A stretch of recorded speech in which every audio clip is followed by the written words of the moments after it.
کیا حضور صلی اللہ علیہ وسلم کلیجی سے نفرت کرتے تھے؟ عید کے دن کلیجی شوق سے کھانے والوں خبردار۔ حضرت بلال حبشی سے روایت ہے کہ ایک دن میں نے بکرے اور اونٹ کی کلیجی کو بھونا اور حضور اکرم صلی اللہ علیہ وسلم کو کھانے کے لیے پیش کیا تو آپ صلی اللہ علیہ وسلم غصے میں آ گئے اور فرمایا بسم اللہ الرحمن الرحیم۔ کیا واقعی حضور نبی کریم صلی اللہ علیہ وسلم کلیجی سے نفرت کرتے تھے؟ کیا حضرت بلال حبشی رضی اللہ تعالیٰ عنہ نے ایک مرتبہ بھنی ہوئی کلیجی حضور اکرم صلی اللہ علیہ وسلم کی خدمت میں پیش کی تو آپ صلی اللہ علیہ وسلم ناراض ہو گئے؟ آخر وہ کون سا واقعہ ہے جس نے آج ہزاروں مسلمانوں کو حیرت میں ڈال رکھا ہے؟ کیا عید کے دن شوق سے کلیجی کھانے والے ایک ایسی حقیقت سے بے خبر ہیں جسے جاننا ضروری ہے؟ اور اگر کلیجی کھانا جائز ہے تو پھر اس کے بارے میں اتنی مختلف باتیں کیوں سننے کو ملتی ہیں؟ ناظرین، آج کی ویڈیو میں ہم ایک ایسے واقعے کا ذکر کرنے جا رہے ہیں جس کے بارے میں شاید آپ نے بھی بہت کچھ سنا ہوگا، مگر کیا جو کچھ مشہور ہے وہ مکمل سچ ہے یا اس کہانی کے پیچھے کوئی اور حقیقت چھپے ہوئی ہے؟ ذرا تصور کیجئے، مدینے کی وہ بابرکت فضائیں، صحابہ اکرام رضی اللہ عنہم کی محبتیں اور حضور نبی کریم صلی اللہ علیہ وسلم کی مبارک مجلس جہاں ہر چیز ادب، محبت اور عقیدت سے بھری ہوئی تھی۔ انہی دنوں ایک ایسا واقعہ پیش آیا جسے بعد میں لوگوں نے مختلف انداز سے بیان کرنا شروع کر دیا۔ بعض نے اسے صرف ایک واقعہ سمجھا، بعض نے اسے ایک حکم بنا دیا اور بعض لوگ آج تک حیران ہیں کہ آخر حقیقت کیا تھی۔ روایت میں آتا ہے کہ حضرت بلال حبشی رضی اللہ تعالیٰ عنہ نے بکرے اور اونٹ کی کلیجی بھون کر حضور اکرم صلی اللہ علیہ وسلم کی خدمت میں پیش کی، لیکن اس کے بعد کیا ہوا؟ کیا واقعی آپ صلی اللہ علیہ وسلم نے ناراضگی کا اظہار فرمایا؟ کیا واقعی کلیجی ایسی چیز تھی جسے پسند نہیں کیا جاتا تھا، یا پھر معاملہ کچھ اور تھا جسے وقت کے ساتھ بدل کر بیان کیا جانے لگا؟ ناظرین، یہ صرف ایک کھانے کی بات نہیں بلکہ یہ سمجھنے کی بات ہے کہ دین کی اصل حقیقت کیا ہے، کیونکہ بعض اوقات ایک چھوٹا سا جملہ لوگوں کے ذہنوں میں اتنا بیٹھ جاتا ہے کہ برسوں تک وہی بات حقیقت سمجھی جاتی رہتی ہے اور پھر نئی نسل بغیر تحقیق کے اسی کو آگے پھیلانے لگتی ہے۔ یہی وجہ ہے کہ آج بہت سے لوگ یہ سوال کرتے ہیں کہ کیا واقعی کلیجی کھانا درست ہے؟ کیا نبی کریم صلی اللہ علیہ وسلم نے اس کے بارے میں کچھ فرمایا تھا؟ اور کیا جانور کے کچھ حصے ایسے بھی ہیں جنہیں کھانے سے منع کیا گیا؟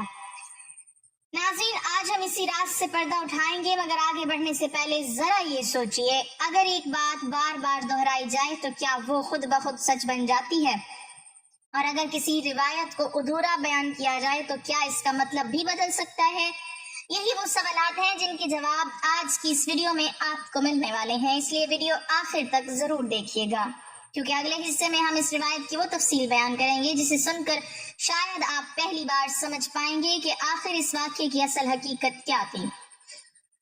ناظرین، جب بھی کسی واقعے کو سمجھنے کی کوشش کی جائے تو سب سے پہلے یہ دیکھنا ضروری ہوتا ہے کہ وہ بات اصل میں کہاں سے آئی، کس نے بیان کی اور محدثین نے اس کے بارے میں کیا فرمایا، کیونکہ دین اسلام میں ہر سنی سنائی بات کو فوراً سچ نہیں مان لیا جاتا بلکہ اس کی تحقیق کی جاتی ہے، اور یہی وہ مقام ہے جہاں حضرت بلال حبشی رضی اللہ تعالی عنہ اور کلیجی والے واقعے کے بارے میں بہت سے لوگوں کو حیرت ہوتی ہے، کیونکہ برسوں سے یہ بات اس انداز سے بیان کی جاتی رہی کہ گویا حضور نبی کریم صلی اللہ علیہ وسلم کلیجی کو سخت ناپسند فرماتے تھے۔ حالانکہ جب علماء نے اس روایت کی سند کو دیکھا تو معلوم ہوا کہ یہ روایت اتنی مضبوط نہیں جتنی عام لوگوں میں مشہور کر دی گئی۔ بعض محدثین نے اس پر کلام کیا، بعض نے اسے ضعیف قرار دیا، اور کہیں بھی یہ بات واضح طور پر ثابت نہیں ہوتی کہ نبی کریم صلی اللہ علیہ وسلم نے کلیجی کو حرام فرمایا ہو یا امت کو اس سے روکا ہو۔ مگر افسوس یہ ہے کہ اکثر لوگ تحقیق تک پہنچتے ہی نہیں، وہ صرف ایک جملہ سنتے ہیں اور پھر اسے آگے پھیلا دیتے ہیں۔ یہی وجہ ہے کہ آج کئی مسلمان حیران ہو کر پوچھتے ہیں کہ آخر اگر کلیجی جائز ہے تو پھر یہ بات اتنی مشہور کیوں ہوئی؟ ناظرین، یہاں ایک بہت اہم بات سمجھنے کی ہے۔ حضور اکرم صلی اللہ علیہ وسلم کا طریقہ یہ تھا کہ اگر کوئی چیز طبیعت مبارک کے مطابق نہ ہوتی تو آپ خاموشی سے چھوڑ دیتے، مگر کسی حلال چیز کو اپنی امت پر حرام قرار نہیں دیتے تھے۔ یہی وجہ ہے کہ بعض کھانے آپ صلی اللہ علیہ وسلم نے تناول فرمائے، بعض کم کھائے اور بعض ایسے بھی تھے جنہیں آپ نے پسند نہ کیا۔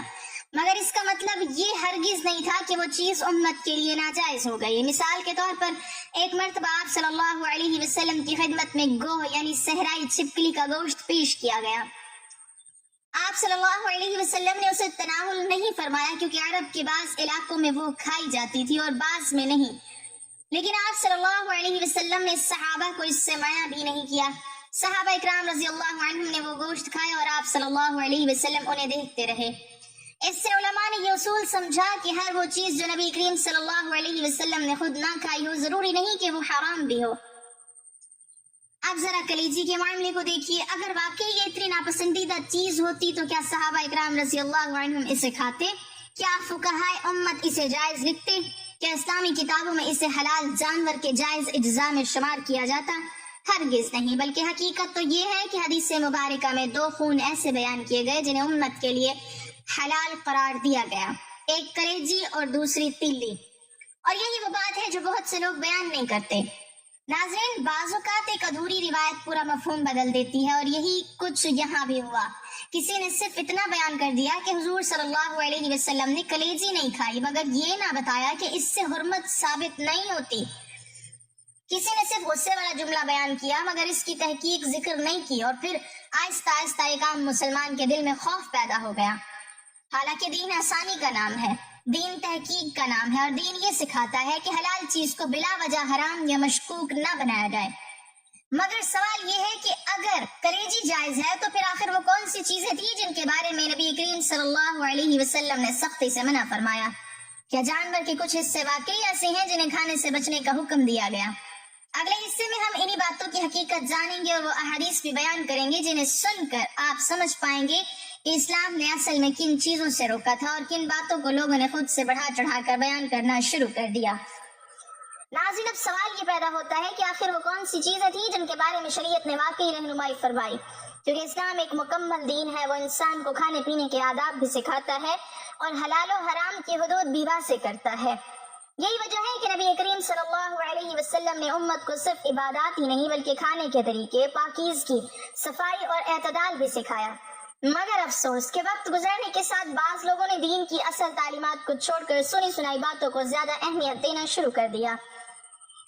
حالانکہ جب ہم احادیث مبارکہ مطالعہ کرتے ہیں تو ہمیں واضح طور پر معلوم ہوتا ہے کہ اسلام نے چند چیزوں کو حرام قرار دیا اور باقی چیزوں میں آسانی رکھی۔ قرآن مجید میں مردار، بہتا ہوا خون، خنزیر کا گوشت اور وہ جانور جس پر اللہ کے سوا کسی اور کا نام لیا جائے انہیں حرام قرار دیا گیا، لیکن اس کے علاوہ ہر حلال جانور کے بارے میں اصل حکم جواز کا ہے۔ اسی لیے فقہائے کرام نے بھی لکھا ہے کہ حلال جانور کے اکثر اجزاء جائز ہیں، البتہ بعض چیزوں کو طبیعت، صفائی یا کراہت کی وجہ سے ناپسند کیا گیا، مثلاً پتا، مثانہ، غدود، بہتا ہوا خون اور کچھ دیگر اجزاء، کیونکہ ان میں گندگی یا نقصان کا پہلو پایا جاتا ہے۔ مگر کلیجی ان چیزوں میں شامل نہیں، بلکہ کلیجی تو ان چیزوں میں سے ہے جنہیں حدیث مبارکہ میں امت کے لیے جائز قرار دیا گیا۔ یہی وجہ ہے کہ عید الاضحیٰ کے موقع پر مسلمان شوق سے کلیجی پکاتے اور کھاتے ہیں، اور صدیوں سے علماء نے بھی اس کے جواز کو بیان کیا ہے۔ ناظرین، یہاں ایک اور اہم بات سمجھنے کی ہے۔ نبی کریم صلی اللہ علیہ وسلم نے اپنی امت کو اعتدال سکھایا، یعنی نہ تو حلال چیزوں کو اپنے اوپر حرام کرو اور نہ ہی کھانے پینے میں حد سے بڑھو، کیونکہ بعض لوگ ایک طرف ہر چیز کو مشکوک بنا دیتے ہیں اور بعض لوگ ہر چیز میں بے احتیاطی اختیار کرتے ہیں، حالانکہ اسلام دونوں انتہاؤں سے بچنے کا درس دیتا ہے۔ یہی وجہ ہے کہ حضور اکرم صلی اللہ علیہ وسلم نے فرمایا کہ انسان اپنے پیٹ سے زیادہ برا کوئی برتن نہیں بھرتا، یعنی کھانے میں بھی میانہ روی ضروری ہے۔ اب ذرا سوچئے، اگر کوئی شخص کلیجی یا گوشت اس قدر زیادہ کھائے کہ وہ اس کی صحت کے لیے نقصان دہ بن جائے تو یہ الگ بات ہے، مگر کسی حلال چیز کو دین کے نام پر غلط ثابت کرنا ایک الگ معاملہ ہے، اور یہی وہ فرق ہے جسے بہت کم لوگ سمجھ پاتے ہیں۔ ناظرین، بعض روایات یہ قصے صرف اس لیے مشہور ہو جاتے ہیں کیونکہ وہ سننے میں عجیب لگتے ہیں، لوگ انہیں بغیر تحقیق کے آگے پھیلاتے رہتے ہیں، پھر ایک وقت ایسا آتا ہے کہ عام آدمی اصل دین اور مشہور باتوں میں فرق ہی بھول جاتا ہے۔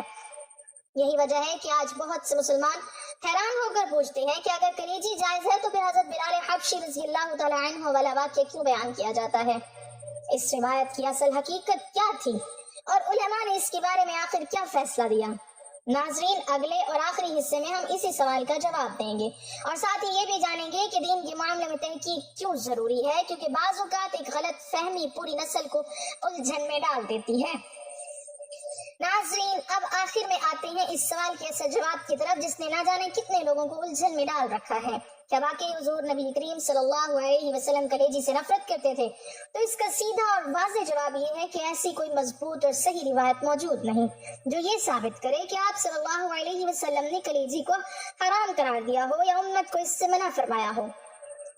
حضرت بلال حبشی رضی اللہ تعالیٰ عنہ والا واقعہ بعض کتابوں میں ذکر ضرور کیا جاتا ہے، مگر محدثین نے اس کی سند پر کلام کیا ہے اور اسے اس انداز میں بیان کرنا کہ گویا کلیجی کھانا ناپسندیدہ یا گناہ ہے، یہ درست طریقہ نہیں، کیونکہ اسلام میں اصل حکم دلیل سے ثابت ہوتا ہے۔ صرف مشہور ہو جانے سے کوئی بات دین نہیں بن جاتی، اور یہی وہ حقیقت ہے جسے سمجھنا آج بہت ضروری ہو چکا ہے۔ ناظرین، نبی کریم صلی اللہ علیہ وسلم کی پوری زندگی آسانی، اعتدال اور حکمت کا نمونہ تھی۔ آپ صلی اللہ علیہ وسلم نے کبھی بھی حلال چیزوں کو بلا وجہ مشکل نہیں بنایا، بلکہ امت کو یہ سکھایا کہ دین میں غلو نہ کرو۔ اسی لیے قرآن و سنت نے جن چیزوں کو حلال رکھا، ہمیں بھی انہیں حلال ہی سمجھنا چاہیے، اور جن چیزوں سے روکا گیا ان سے بچنا چاہیے۔ نہ اپنی طرف سے نئی پابندیاں لگانی چاہیے اور نہ ہی بغیر تحقیق کسی بات کو آگے پھیلانا چاہیے، کیونکہ بعض اوقات ایک غلط بات لاکھوں لوگوں کے ذہنوں میں خوف پیدا کر دیتی ہے اور پھر آہستہ آہستہ وہی بات حقیقت سمجھی جانے لگتی ہے، حالانکہ دین اسلام تحقیق، انصاف اور سچائی کا دین ہے۔ ناظرین، اگر آج کی اس ویڈیو سے ہمیں ایک سبق ملتا ہے تو وہ یہ ہے کہ سنی سنائی بات پر یقین کرنے کے بجائے تحقیق ضرور کرنی چاہیے، خاص طور پر جب بات دین کی ہو، کیونکہ نبی کریم صلی اللہ علیہ وسلم کی طرف کسی بات کو منسوخ کرنا بہت بڑی ذمہ داری ہے، اور ایک مسلمان کی شان یہ ہے کہ وہ سچ جاننے کی کوشش کرے، نہ کہ صرف سنی ہوئی باتوں پر چلتا رہے۔ اور یاد رکھیں، اسلام تنگی پیدا کرنے نہیں بلکہ آسانی دینے آیا ہے، اسی لیے حلال چیزوں کو اپنے اوپر حرام مت کیجیے، اعتدال اختیار کیجیے اور دین کو محبت، سمجھ اور حکمت کے ساتھ سیکھیے۔ روایت اور سیرت کی بعض کتابوں میں یہ واقعہ اس انداز سے بیان کیا جاتا ہے کہ حضرت بلال حبشی رضی اللہ تعالیٰ عنہ نے ایک مرتبہ بکرے یا اونٹ کی کلیجی بھون کر تیار کی اور اسے حضرت محمد صلی اللہ علیہ وسلم کی خدمت میں پیش کیا۔ جب وہ کھانا آپ صلی اللہ علیہ وسلم کے سامنے رکھا گیا تو آپ نے اس کے بارے میں دریافت فرمایا کہ یہ کہاں سے اور کیسے تیار ہوا ہے، اور چونکہ آپ صلی اللہ علیہ وسلم کی طبیعت مبارکہ سادہ اور زہد کی طرف زیادہ مائل تھی، تو اس لیے بعض اوقات آپ مخصوص قسم کے کھانوں کی طرف توجہ نہیں فرماتے تھے۔ چنانچہ اس موقع پر بھی کسی سخت غصے یا ناراضگی کا ذکر معتبر اور مضبوط روایات میں واضح طور پر نہیں ملتا، بلکہ بیان کرنے والے راوی اسے سادگی اور تربیتی انداز کے طور پر ذکر کرتے ہیں کہ آپ صلی اللہ علیہ وسلم نے خاموشی یا عدم رغبت کے ساتھ اسے قبول نہیں فرمایا، اور اس سے امت کو یہ سبق ملتا ہے کہ نبی کریم صلی اللہ علیہ وسلم کی زندگی میں کھانے پینے اور دنیاوی معاملات میں تکلف نہیں تھا، بلکہ اعتدال اور سادگی کو ترجیح دی جاتی تھی۔ اسی لیے اس واقعے کو بعض لوگ غلط فہمی سے غصے کے طور پر بیان کر دیتے ہیں، حالانکہ اصل رو یہ ہے کہ آپ صلی اللہ علیہ وسلم نے نہ حرام قرار دیا، نہ حضرت بلال پر ناراضی فرمائی، بلکہ عمومی مزاج کے مطابق سادگی کا اظہار فرمایا۔ اللہ تعالیٰ ہمیں صحیح بات کو سمجھنے اور اس پر عمل کرنے کی، دوسروں تک پہنچانے کی توفیق عطا فرمائے۔ اللہ تعالیٰ ہمارے دلوں کو علم نافع سے بھر دے، ہمیں افواہوں اور غلط باتوں سے محفوظ رکھے، اور ہمیں نبی کریم صلی اللہ علیہ وسلم کی سچی محبت اور صحیح سنت پر چلنے والا بنائے، آمین یا رب العالمین۔ ناظرین، کمنٹ باکس میں اللہ تعالیٰ کے 99 ناموں میں سے ایک نام ضرور ٹائپ کریں۔